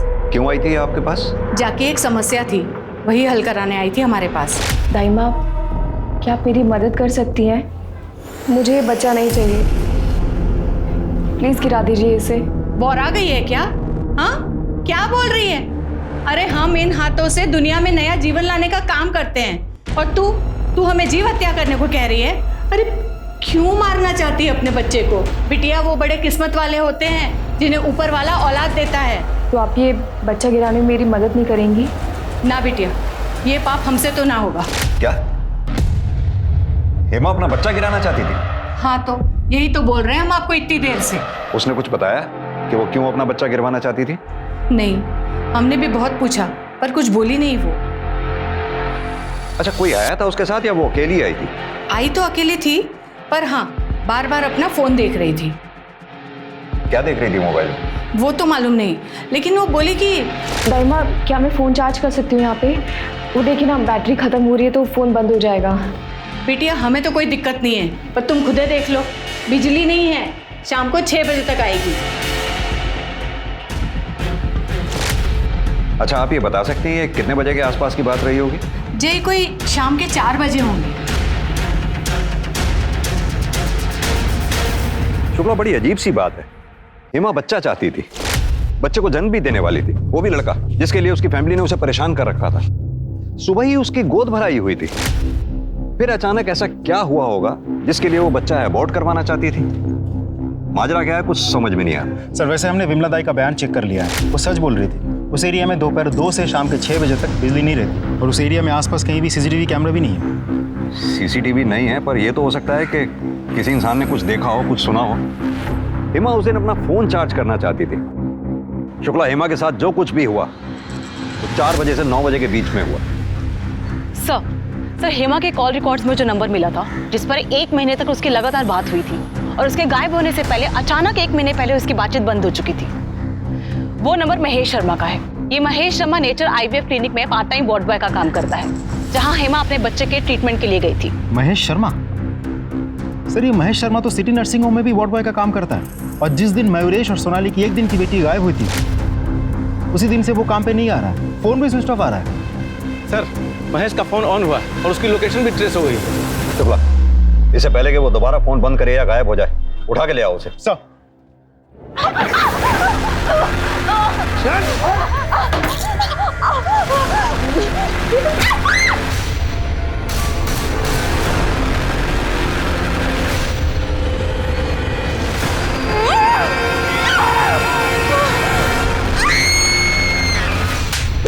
ऐसे ही मारा था हेमा और उसकी बच्ची को? ऐसे ही मारा था? बोल। हम कुछ नहीं किए, सब सच बता रहे हैं, कसम खा के बोल रहे हैं साहब, हम निर्दोष हैं, हम कुछ नहीं किए। झूठी कसम खाना छोड़ और सच उगलना शुरू कर, वरना हेमा और उसकी बच्ची के मर्डर के जुर्म में यही जिंदगी भर सड़ेगा, समझा? सच ही तो बोल रहे हैं साहब। वो हेमा मैडम जी से थोड़ी बातचीत हो जाती थी, उसके बाद बस उतना ही था साहब। फिर वो एक दिन चेकअप को आई तो। ए सिस्टर, ऐसे मुंह लटकाए काहे बैठी हो? अरे माँ बनने वाली हो, जरा खुश रहा करो। महेश भाई, कैसे खुश रहूं मैं जब पता है कि मेरे पेट पे बेटा नहीं एक बेटी है, वो बेटी जो किसी को भी नहीं चाहिए। मैं जाके भी अपनी बेटी को नहीं रख सकती। हो सकता है कि मैं अपनी बेटी को खुद ही मार दूं। माँ होकर ऐसे राक्षस जैसी बातें काहे को करती है? अरे कितने भले मानस है जो बच्चा गोद लेने के लिए तरस रहे हैं, उन बेचारों को दे दो, उनका जीवन सफल हो जाएगा। हेमा को ये किसने बताया कि उसके पेट में लड़का नहीं लड़की है? डॉक्टर ने? हमका बताए, कौन बताया? हमें तो वही बताई थी। फिर 1 महीने बाद हेमा मैडम जी अपनी वादे से मुकर गई और हमारी जान आफत में आ गई। काहे कि हम सामने वाली फैमिली से बेटी देने के लिए एडवांस पहले ही उठा लिए थे, इसलिए हम सोनाली की बेटी को चुरा लिए। इसे पता लगवाओ कि सोनाली और मयूरेश की बेटी कहाँ पर है, उसे यहाँ लेकर आओ। इसके ऊपर इलीगल अडॉप्शन, किडनैपिंग, हेमा और उसके बच्ची के मर्डर का चार्ज लगाओ। और हाँ, इसके कॉल रिकॉर्ड्स और मोबाइल लोकेशन रिकॉर्ड सारे निकलवाओ। पता करो 2 फरवरी को ये कहाँ था जिस दिन हेमा शताब्दी नगर गई थी, जहाँ उसका मर्डर हुआ था।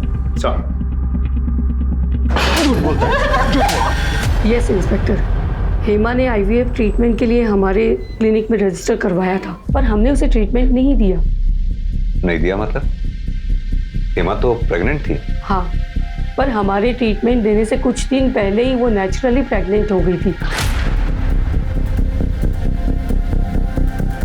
लेकिन डॉक्टर, जहां तक हमें पता है हेमा के पति अतुल का स्पर्म काउंट लो था, जिसकी वजह से हेमा प्रेग्नेंट नहीं हो सकती थी। इसे ही तो चमत्कार कहते हैं। जब इंसान पूरी तरह से हताश हो जाता है तो ऊपर वाला उसे निराश नहीं होने देता। क्या कभी हेमा ने ये जानने की कोशिश की कि उसके पेट में जो बच्चा है वो लड़का है या लड़की? एक नहीं, कई हजार बार पूछा था, पर मैंने उसे साफ मना कर दिया था। उन्होंने आपसे कभी बच्चा अबॉर्ट करवाने की बात की थी? नहीं। Excuse me doctor. Yes. Hello. हाँ, डीएनए रिपोर्ट आ गई? तो बच्चे से हेमा का डीएनए मैच कर गया, तो हेमा के पति अतुल से भी कर गया होगा ना? क्या?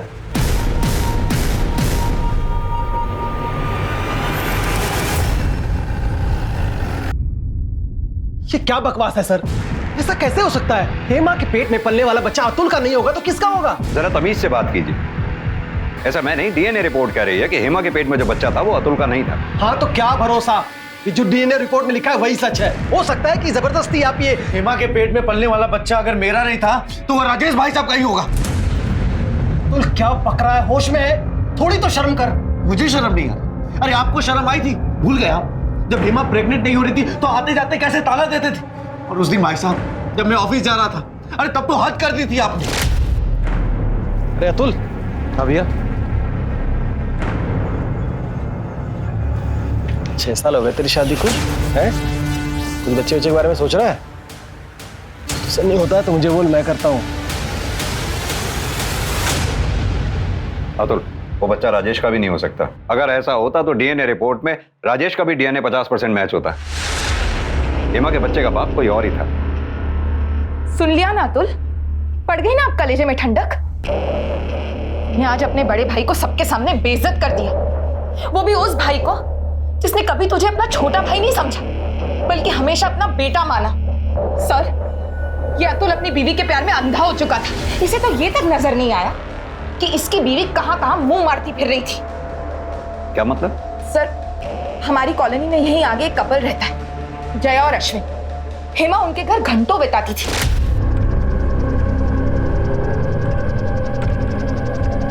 हेमा, मंदिर से आ रही हो? हाँ भाभी। क्या हुआ? पूरा पसीना पसीना हो रही हो। चलो थोड़ी देर मेरे यहाँ आराम कर लो, फिर चली जाना। भाभी मैं शाम को आता हूँ। नहीं, कुछ नहीं, चलो अंदर, चलो चलो चलो जल्दी चलो। मैंने खुद कितनी बार देखा है कि जया अपने घर का दरवाजा बाहर से बंद कर उन दोनों को अकेले छोड़कर चली जाती थी। अब भगवान ही जाने वो दोनों अंदर अकेले में क्या क्या गुजराते थे। जबान संभाल के। अरे तू मुझे क्या चुप करवा रहा है? ये सब तेरी बीवी तेरे पीठ के पीछे करती थी जब तू ऑफिस में रहता था। सर, अभी जब हेमा प्रेग्नेंट हुई थी उसी के आसपास जया भी प्रेग्नेंट हुई थी, लेकिन कहते हैं ना भगवान सब देखता है। अभी 1-2 दिन पहले उस कमीनी जया का बच्चा भी गिर गया। ताला लगा हुआ है यहाँ, कोई है क्या आसपास? देखो सर, ये इस एरिया का वॉचमैन है। ये घर क्यों बंद है? घर वाले कहाँ हैं? क्या जाने साहब, जया भाभी का बच्चा पैदा होते ही गुजर गया। 3 तारीख को गए थे दफनाने के लिए, उसकी अगली सुबह से ताला जड़ा हुआ। ठीक है, तुम जाओ। Okay sir. शुक्ला सर, ये जया और उसके हस्बैंड का फोन नंबर पता करो। दोनों के call records, mobile location records सब पता करो। दोनों के फोन सर्विलांस पे डालो, पता करो ये दोनों हैं कहाँ पर। शुक्ला, अगर उर्मिला सच बोल रही है तो हेमा और उसके बच्चे के कत्ल में ये अश्विन एक अहम संदिग्ध है। पर एक बात समझ में नहीं आई, हेमा ने खुद महेश और विमला दाई से ये क्यों कहा कि उसके पेट में बेटी पल रही है जबकि उसके पेट में बेटा पल रहा था? उसे किसने गलत इंफॉर्मेशन दी होगी जिसकी वजह से वो अबॉर्ट तक करवाने पहुंच गई? अब उसके बच्चे का बाप है कौन? अश्विन या फिर कोई और? सर, अतुल के कॉल रिकॉर्ड्स में एक नंबर मिला जिस पर उसके अक्सर बातचीत होती है। किसका नंबर है? सर, अतुल के घर में काम करने वाली बाई रत्ना का। और जब हमने रत्ना के बारे में पता किया तो ये पता चला कि रत्ना भी 7 महीने प्रेग्नेंट है और अतुल उसे पिछले कुछ दिनों से पैसों की मदद कर रहा है। ओह, तो कहानी में एक और ट्विस्ट। ये सिंपल लोग तो कुछ ज्यादा ही घुमावदार निकले। चलो इस रत्ना से भी पूछताछ कर लेते हैं कि उस पर इतनी मेहरबानी किस लिए। हाँ साहब, ये सच है कि मैं मिश्रा जी के वहाँ मेड का काम करती हूँ। अतुल साहब तो भगवान समान है। उन्होंने मेरी हालत देखकर खुद ही बोल दिया कि तुम आराम करो और तनख्वाह घर में ही मिल जाएगी। इसी हालत की वजह से अतुल तुम्हें तनख्वाह दे रहा था या फिर वजह कोई और थी? या फिर इसलिए दे रहा था क्योंकि तुम अतुल के बच्चे की माँ बनने वाली हो? ये कौन बोल दिया साहब? हम गरीब हैं, हमें तो कोई भी कुछ भी आके बोल देता है। लेकिन उस भगवान समान आदमी पर कीचड़ मत उछालिए। वो तो हेमा दीदी को इतना प्यार करते हैं कि किसी की तरफ नजर उठाकर भी नहीं देखते। प्यार करते थे, अब ना तुम्हारी हेमा दीदी रही और ना ही उसका बच्चा, क्योंकि दोनों को रास्ते से तुमने हटा दिया ताकि तुम अतुल की जिंदगी में शामिल हो सको। सच है ना ये बात? क्या हेमा दीदी नहीं रही? ये तो मुझे नहीं पता साहब, मैं तो कई महीने से घर से बाहर भी नहीं निकली। और ये सब कैसे और कौन किया? सब कुछ तो ठीक चल रहा था। हमें याद है हेमा दीदी जब पेट से थी तो अतुल साहब को डर था कि कहीं उनकी बेटी ना हो जाए। और साहब, अतुल साहब को पता था कि हमारे पहले से 2 बेटे हैं और वो कुछ महीने पहले हमारे पास आए। रत्ना, अगर इस बार भी तुझे बेटा हुआ और हेमा को बेटी, तो क्या हमारी बेटी के बदले तू अपने बेटे को देगी? किसी को कुछ पता नहीं चलेगा, तेरे पति को भी नहीं। बोल, देगी अपने बेटे को, और इसके बदले में मैं तुझे 5 लाख रुपए भी दूंगा। फिर जब तुम्हें यह पता लगा कि हेमा के बेटा होगा, तुम्हें 5 लाख रुपए जाते हुए नजर आए, इसलिए तुमने हेमा और उसके बच्चे को रास्ते से ही हटा दिया ताकि अतुल की जिंदगी में ना सिर्फ तुम्हारा बच्चा और तुम भी आ जाओ। नहीं साहब, जितना आप बोल रहे हो उतना तो दिमाग भी नहीं है हमारे पास। कसम से साहब, हमने हेमा दीदी को नहीं मारा। Excuse me sir. बोलो mister. Good, very good sir. Jai और अश्विन पकड़े गए।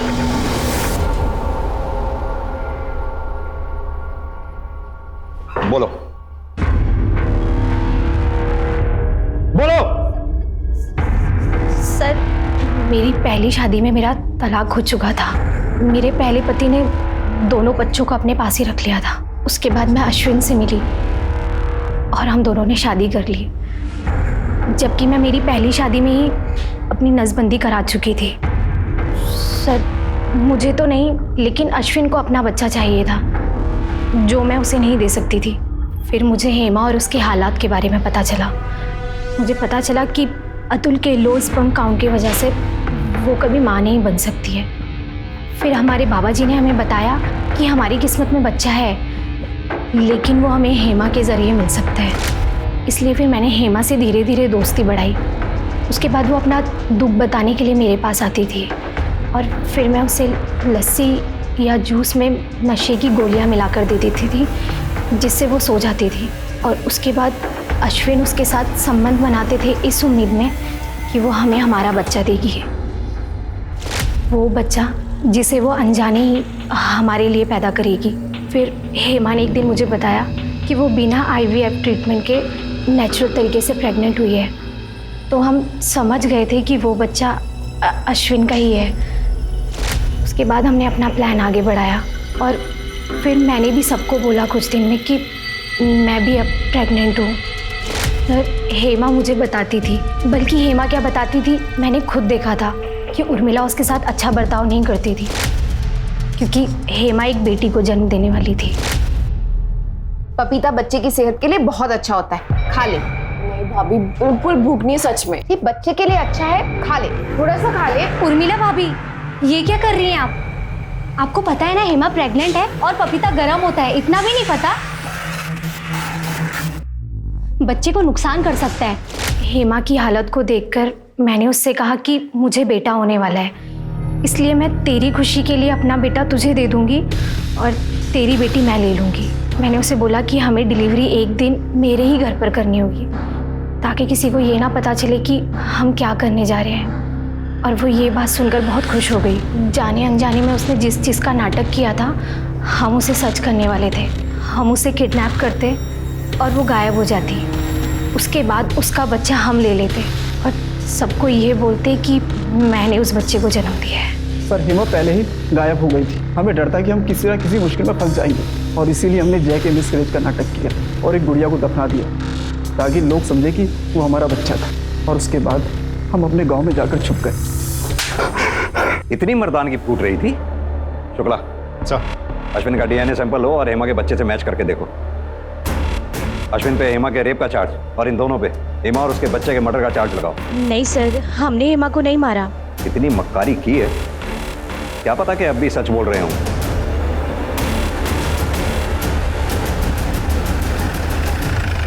सर, जैसा आप सोच रहे हैं वैसा कुछ भी नहीं है। मुझे नहीं पता जया ने आपसे झूठ क्यों बोला। जया को झूठ बोल के क्या मिलेगा, लेकिन आपको सच बोल के थोड़ी बहुत राहत जरूर मिल सकती है उर्मिला जी। इसलिए अब आप सच बोलिए, वरना पुलिस को गुमराह करने के मामले में आपको अरेस्ट भी किया जा सकता है, समझिए आप। अब आप बोलिए। हाँ सर, मैंने हेमा से झूठ बोला था कि उसे लड़की होगी, क्योंकि मैं नहीं चाहती थी कि वो लड़की को जन्म दे। अगर उसे बेटा हो जाता तो सब कुछ उसका हो जाता। फिर मेरी बेटियों निधि और नेहा का क्या होता? पहले इनकी कोई कदर नहीं, उसके बाद तो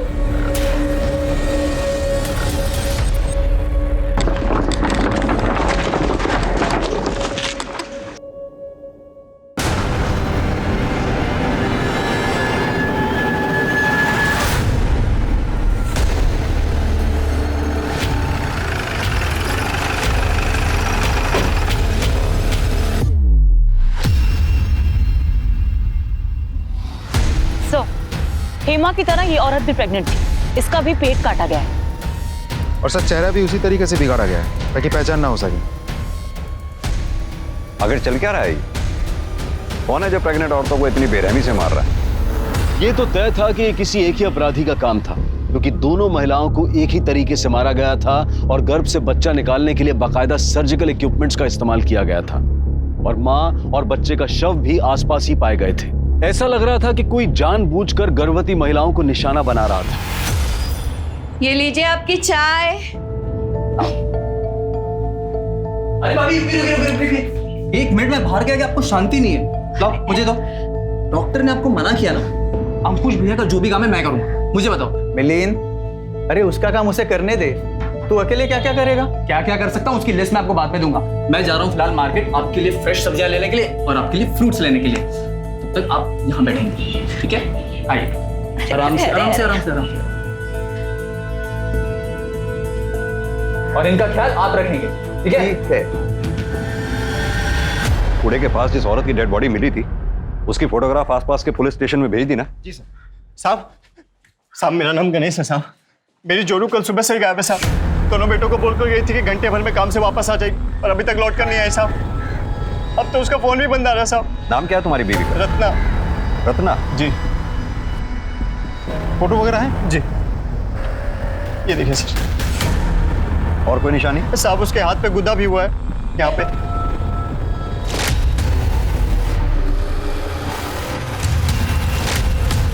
आइए हमारे साथ। जी। रत्ना, रत्ना ये क्या हो गया तुमको रत्ना?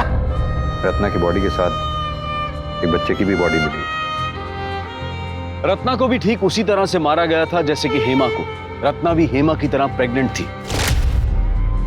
अर्जेंट बेसिस पे रत्ना के कॉल रिकॉर्ड्स और मोबाइल लोकेशन रिकॉर्ड्स निकलवा। पता करो उसके मोबाइल की लास्ट लोकेशन क्या थी। ये जो भी है, इससे पहले कि वो दूसरी प्रेग्नेंट लेडीज को अपना शिकार बनाए, हमें उस तक पहुंचना होगा। क्या रत्ना के मर्डर की वजह उसकी प्रेगनेंसी थी या फिर कुछ और? इधर अश्विन और जया पाटिल की बात सच साबित हो गई।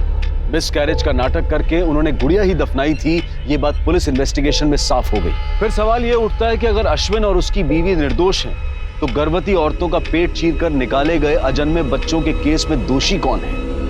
इन दोनों औरतों के साथ क्या और क्यों हुआ? सर 100%। ये देखिए, रत्ना के मोबाइल की लास्ट लोकेशन शताब्दी नगर दिखा रहा है, विमला दाइमा के घर के पास, जो कि हेमा की भी लास्ट लोकेशन थी। सर आज तक हमें ना हेमा का मोबाइल मिला और ना ही रत्ना के मोबाइल के बारे में कुछ पता चला। सर इतना सब कुछ महज एक इत्तेफाक नहीं हो सकता। चलो शुक्ला। सर क्या रत्ना मर गई? कैसे? और साहब अगर रत्ना मर भी गई है तो इसमें हमारी क्या गलती है? आपने मेरा घर क्यों उलट पुलट कर रखा हुआ है? रत्ना के फोन की लास्ट लोकेशन के मुताबिक रत्ना का फोन यहीं पे स्विच ऑफ हुआ है। अब आप ये मत कहिएगा कि उस वक्त बिजली नहीं थी, क्योंकि बिजली उस वक्त उस दिन भी थी। हाँ तो साहब हमने कब कहा कि यहाँ बिजली नहीं थी या रत्ना यहाँ नहीं आई थी? आई थी वो जांच करवाने के लिए, फिर चली गई। कहाँ चली गई? अब ये हमें कैसे पता साहब? सर ये देखिए, एक नहीं तीन फोन मिले और तीनों के तीनों स्विच ऑफ। किसके फोन है ये? जी वो हमारे बेटे के हैं, उसको अलग अलग फोन रखने का शौक है। थैंक यू सो मच भाभी, रिफ्रेश कर दिया जो उसने, इसकी बहुत जरूरत थी। शुक्ला सर, हेमा का नंबर डायल करो।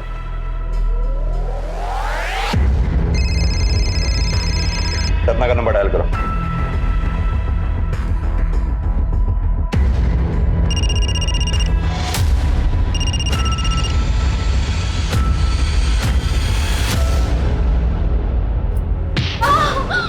Good good.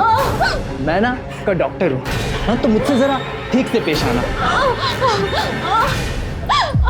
सब मिलिंद नाम है उसका, वो डॉक्टर बनना चाहता था। मैं भी ये सुन के बहुत खुश हुई थी कि बेटा डॉक्टर और माँ दाई माँ सब बढ़िया चलेगा। और उसने 3 बार पेपर दिया और तीनों बार फेल हो गया, पर उसने हिम्मत नहीं हारी थी। उसने बोला कि माँ देखना, एक दिन जरूर डॉक्टर बन के दिखाऊंगा। अभी तो सर्जरी भी तो करूंगा ना, है ना? आराम से आराम से। हाँ प्रैक्टिस करूंगा तो डॉक्टर क्या सर्जन भी बन जाऊंगा। मैंने सोचा ये भी ठीक है, कोई अपनी माँ के पेट से थोड़ी ना सीख के आता है। तभी से उसने डॉक्टरों वाले सारे औजार इकट्ठा करना शुरू कर दिए, कैंची, छुरी, ब्लेड, सब कुछ। मिलिंद है कहाँ पर? भगवान जाने सब कहाँ मिलेगा। सुबह जाते वक्त सिर्फ इतना ही बोल के गया था कि अम्मा आज प्रैक्टिस है। प्रैक्टिस? जी। मिलिंद का नंबर दो हमें। नंबर दीजिए जल्दी। सब चिल्लाने से क्या होगा, हमको नहीं याद उसका नंबर। फोन दीजिए अपना। मिलिंद का नंबर याद। हेलो, हाँ, मैंने अभी अभी आपको एक नंबर भेजा है। मुझे तुरंत उस नंबर की लाइव लोकेशन चाहिए।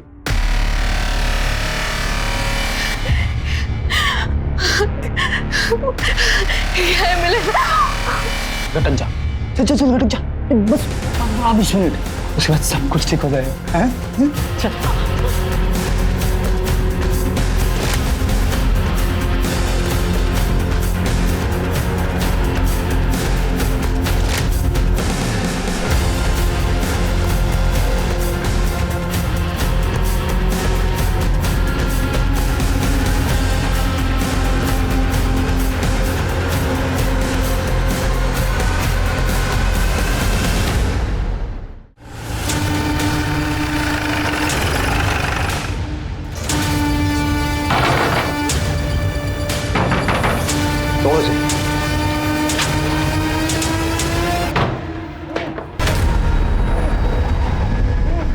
मिलिंद कहाँ है? मिश्रा खोलो इसको।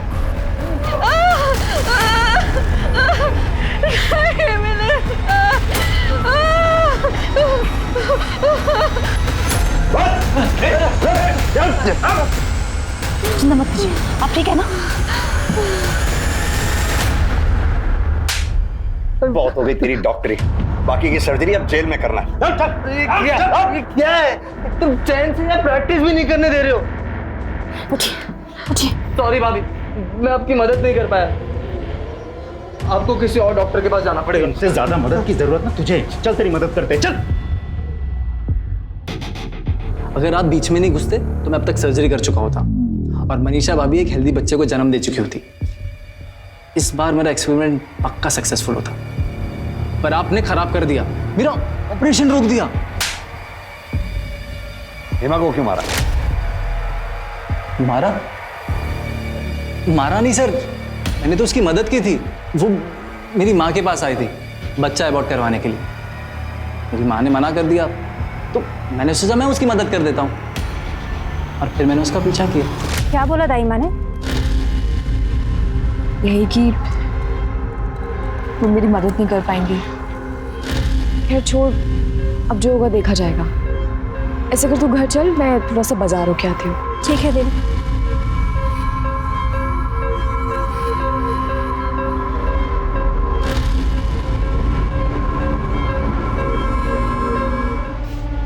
आप चाहो तो बच्चा अबॉर्ट करने में मैं आपकी मदद कर सकता हूँ। अब नहीं, आप घबराइए मत, मैं एक डॉक्टर ही हूँ और मैंने काफ़ी डिलीवरियाँ कराई है। प्रोसीजर बिल्कुल नॉर्मल है और इजीली अबॉर्ट हो जाएगा। आइए बैठिए ना। फिर मैं उसे अपने घर के पीछे खाली गोदाम में ले गया। ये तुम कहाँ लेके आए हो मुझे? तुम तो कहते तुम डॉक्टर हो।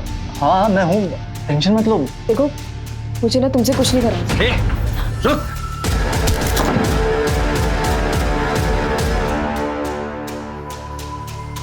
मैंने सब सही किया था, यानी उसे क्या गड़बड़ कर दी थी। खून बहना बंद ही नहीं हुआ। जब बच्चा बाहर आया वो रोया तक नहीं। फिर मैं समझ गया कि दोनों मर चुके हैं। मुझे बहुत गुस्सा आया उस औरत पर। अरे थोड़ा कोऑपरेट कर लेती तो क्या हो जाता, पर नहीं, दोनों की लाश को मैंने ठिकाने लगा दिया।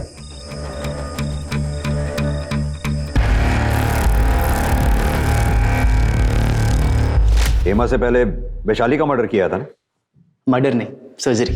एक्चुअली वो मेरा पहला एक्सपेरिमेंट था। बहुत खराब काम किया था मैंने। मुझे अपने आप पर बहुत गुस्सा आया। तूने उसकी बॉडी कहाँ फेंकी? उसकी बॉडी मैंने नदी में फेंक दी थी। रत्ना को क्यों मारा? रत्ना? वो मुझसे जवाब मांगने आई थी। उसकी हिम्मत देखिए। उस दिन जब हम हेमा दी को छोड़कर ऑटो में बैठे थे तो हम देखे थे तुम कुछ बात कर रहे थे ना हेमा दी से। सच बताओ, तुम ही ने मारा ना हेमा दी को? सच बता दो, नहीं तो हम पुलिस के पास जाएंगे, फिर वही निपटेंगे तुमसे। सच जानना है ना तुम्हें? हाँ। तो आओ, आओ देखो देखो। तुम ये कहाँ ले आए मुझे?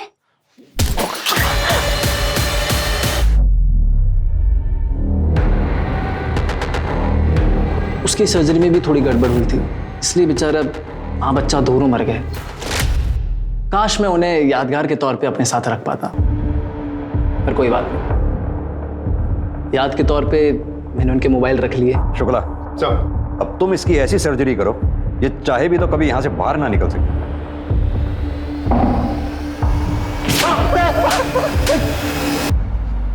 वो मासूम औरतें जो नन्ही जिंदगी को जन्म देने वाली थीं, किसी की सनक की भेंट चढ़ गईं।